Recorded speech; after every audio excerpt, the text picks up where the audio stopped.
kita bersihkan kawasan pokok kelapa sawit. Sebab apa kita bersihkan? Sebab nak letak baja lah no. Tengok ni kita bersihkan. Sebab rumput naik kan. Hujan panas, rumput pun naik. So kita bersihkan kawasan maktam Ona. Kita ada mother kita. Kita ada Pak Mustaq. So kalau nak tebas ni kita pakai parang lah biasanya. So kita pakai glove, kita pakai kasut boot. Tengok Pak Mustaq pakai lengkap dengan kasut boot kuning dia macam pocukang. Lepas tu dengan glove merah tu. Terang benderang, kalau tak nampak lagi sajalah tu. Okey, tengok Pak Mustaq bersihkan satu pokok. Mantap lah.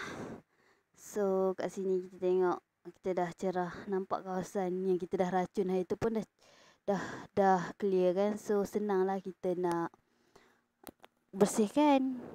Tengok Pak Mustaq daripada pokok serabut ni. Nak tebang tu memerlukan tenaga no. Pokok, sebab ada pokok kayu kan, susah sikit situ.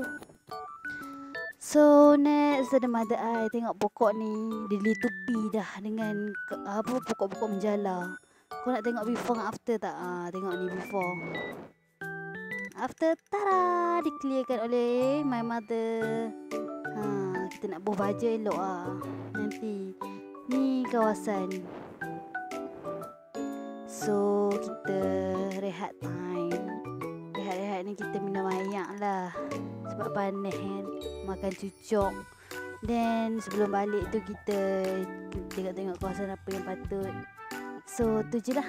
Thank you for watching. Bye. Jumpa lagi di next video.